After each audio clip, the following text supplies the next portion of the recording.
Mae Giorgio a Didi, maen nhw wedi gorfod dianc yn wreiddiol i Llundain pan oedden nhw'n ifanc iawn, heb roi gormod o'r gêm i ffwr. A wedyn ar ôl bod yn cuddio yn Llundain am flynyddoedd a wedyn ymsefydlu yn yr isfyd troseddol yn Llundain, maen nhw wedi gorfod, oherwydd digwyddiadau anffodus, maen nhw wedi gorfod dianc o'na am i bywydau. Yr unig le yn y byd maen nhw'n gallu mynd i oherwydd bod y gangsters yma sy'n ar eu hola nhw yn rheoli porthladdoedd ar misi awyr. Yr unig le maen nhw'n gallu mynd ydy i gefn gwlad, a'r unig le maen nhw'n nabod ydy'r lle maen nhw wedi bod yn pan maen nhw'n blant. Ond yn y lle hynny, wrth gwrs, mae'r hynllaf a'r uffern wreiddiol ar nhw ddianc ohoni yn wreiddiol, so maen nhw'n gorfod gwynebu hynny, trio sefydlu hynna'n eto, trio ailenni mewn ffordd, dod dros concro i bwganod.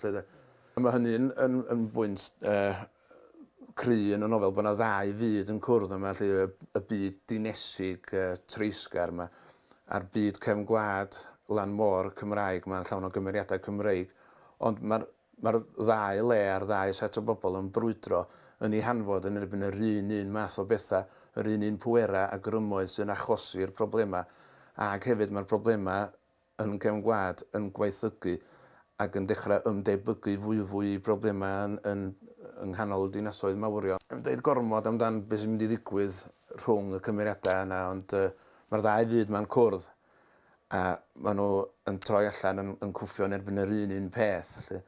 Ond ydyn nhw'n mynd i lwyddo i goncro'r bwgan mawr yma sydd yn bygwth. So, gwyn i weld.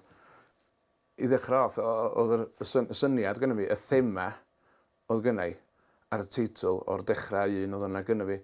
O'n i isio stori wedyn oedd yn mynd i ffitio ac o'n i isio edefyn gwahanol edefynnau, dim just y thema o frwydro neu byn y system, Lladd Duw a'r ffaith bod cymdeithas yn chwalu bod ni'n lladd yr mwysau yma. O'n i isio llinyn arall oedd yn mynd i glymu fo y stori efo'i gilydd, oedd hefyd yn cynrychioli Lladd Duw. So, fysi am fisoedd yn trio gael o.